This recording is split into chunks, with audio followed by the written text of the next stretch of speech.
Demeter, goddess of the harvest. Zeus, the king of the Olympian gods, married the nymph goddess Metis and wound up swallowing her to avoid her ever having a son who might overpower him. From their union came Athena, an Olympian goddess. Then Zeus married a Titan, Themis, and had a number of children who cared about justice and peace and government.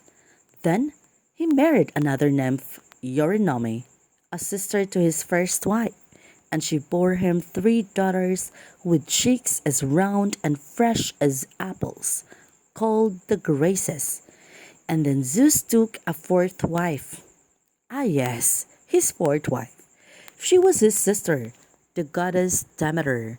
None of the Zeus's wives were frivolous, yet none were anywhere near as solid as Demeter. Her hair was the rich gold of ripening wheat. Her fragrant shoulder was a welcoming cushion for a baby's head. All she needed to do was smile on fruit trees' blossoms, and bore so many sweetnesses that they bent nearly to the earth with their abundance. All she needed to do was glance lovely, and greens shot up from the loamy soil and spread thick, dark, nourishing leaves. She was the goddess of the bountiful harvest, and the whole world counted on her generosity. She made Zeus feel cared for, safe like his grandmother Gaia had made him feel. Perhaps Gaia sensed this. Perhaps she felt a small tingle of jealousy. Demeter bore to Zeus a single daughter, Persephone. The girl had thin arms, pearl white. She gave off the scent of night jasmine. Light played on her face, making her appear as varied and rich with colors as a meadow of flowers. Her ankles were slight, adding grace to agility. Demeter doted on her. How could she not? Persephone played often with the nymph daughters of Oceanus, for they were all alike of mind, laughing lightsome, loveless. One day they gamboled through soft grasses decorated with narcissi, crocuses, violets, irises, hyacinths, and the Olympian god Hades, from the underworld below, noticed Persephone's ankles, those trim little things, those quick little things. There was nothing in Tartarus quite like them. Delicate ankles, spider webs glistening with dew in a forest dawn. Hades was enamored for her. She was his brother Zeus's daughter. So he spoke of his love to Zeus, the king who knew next to nothing about a father's duty. How could he, being the son of Cronus, the great swallower?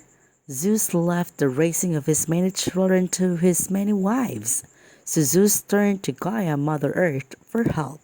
Gaia should have known better than to be lured. But maybe that tingle came from to her again.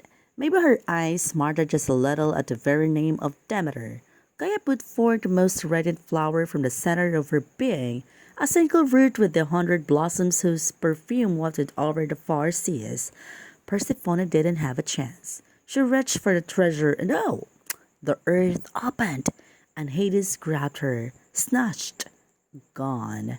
Demeter sped like a wild bird over land and sea, searching. She ate nothing, drank nothing, slept not at all.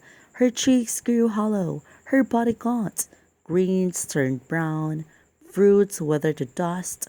Hunger twisted the innards of every living creature. At all this time, Zeus simply watched. But Hecate, the greater-granddaughter of 2 Titans, had pity and told Demeter what had happened.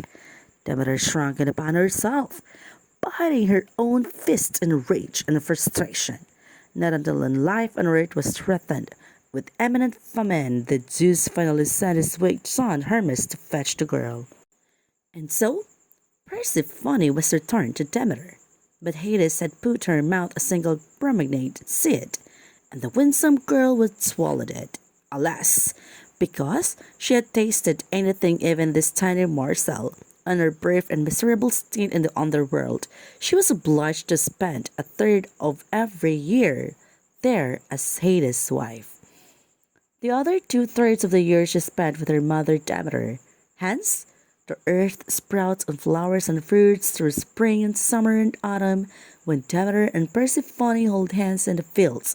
But the world turns bare and yellow through winter, when Persephone returns to Hades and bereft Demeter Mars.